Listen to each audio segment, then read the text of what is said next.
আজকে এক নিয়ে একটু একাকার করব। আমি কিছু বিষয় লিখেছি এখানে, যে এক একটি মৌলিক সংখ্যা নয়, এক একটি যৌগিক সংখ্যাও নয়। তাহলে এক আসলে কী, কেনই বা মৌলিক বা যৌগিক নয়? আচ্ছা, এক এবং সেই সংখ্যা নিজে ছাড়া আসলে পৃথিবীর অন্য কোনো সংখ্যা দিয়ে যাকে ভাগ করলে সম্পূর্ণরূপে মেলে না, হ্যাঁ, তাকে আমরা মৌলিক সংখ্যা বলি।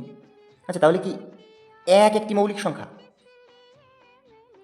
এই এককে ওই নিয়ম অনুসারে মৌলিক সংখ্যা হতে গেলে কি করতে হবে, যে এক দিয়ে ভাগ যেতে লাগবে, আর সেই সংখ্যাটা, যে সংখ্যার কথা বলা হচ্ছে যে আসলে সেটা মৌলিক কিনা যৌগিক কিনা, সেই সংখ্যা দিয়েও তাকে ভাগে মিলতে হতে হবে, তাই না?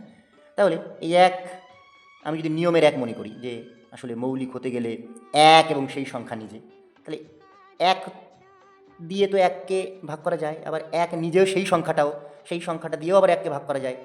তাহলে আসলে এটা তো মৌলিক সংখ্যার যে সংজ্ঞা সেটা স্যাটিসফাই করে গেল। তার মানে এক কি মৌলিক সংখ্যা?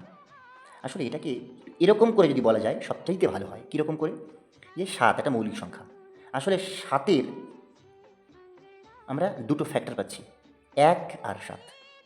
মানে ৭-এর গুণনীয়ক হচ্ছে দুটো, ১ আর ৭। ৫-এর ক্ষেত্রে ১ আর ৫, ৩-এর ক্ষেত্রে ১ আর ৩, ২-এর ক্ষেত্রে ১ আর ২, ১-এর ক্ষেত্রে একটিই পাচ্ছি। তাহলে এইভাবে সংজ্ঞাটাকে যদি আমরা একটু সুন্দর করে মনে রাখি, যে আসলে আমরা মৌলিক সংখ্যা তাকে বলবো যার উৎপাদক সংখ্যা বা গুণনীয়ক সংখ্যা আসলে দুটো। তাহলে যৌগিক সংখ্যা কি? যৌগিক সংখ্যা আর কিছুই নয়।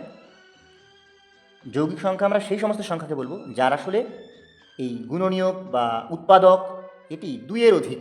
আমি যদি এখানে ৬ লিখি, তাহলে ৬-এর কটি পাচ্ছি আমরা? ১ পাচ্ছি, ২ পাচ্ছি, ৩ পাচ্ছি, আর ৬ পাচ্ছি। ৪টে পেলাম। ২-এর অধিক হলো কি না? আমি যদি ৪-এর কথা কল্পনা করি, কটা পাচ্ছি? ১ পাচ্ছি, ২ পাচ্ছি, ৪ পাচ্ছি। ২-এর অধিক পাচ্ছি কি না?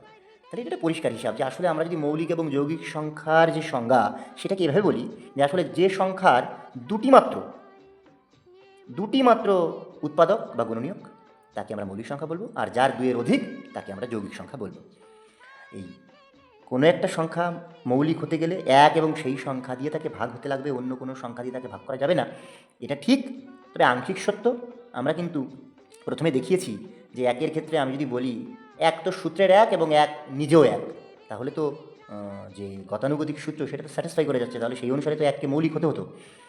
আসলে যার মৌলিক উৎপাদক দুটি বা যার গুণনীয়ক দুটি, আমরা আসলে তাকে মৌলিক সংখ্যা বলি, আর যার উৎপাদক সংখ্যা ২-এর অধিক আসলে তাকে আমরা যৌগিক সংখ্যা বলি। এইভাবে এলোব্রেট করলে আমার মনে হয় একটু বিগিনারদের বুঝতে আরও একটু সুবিধা হয়। আজকের ভিডিওটা এই পর্যন্ত। সকলে ভালো থেকো।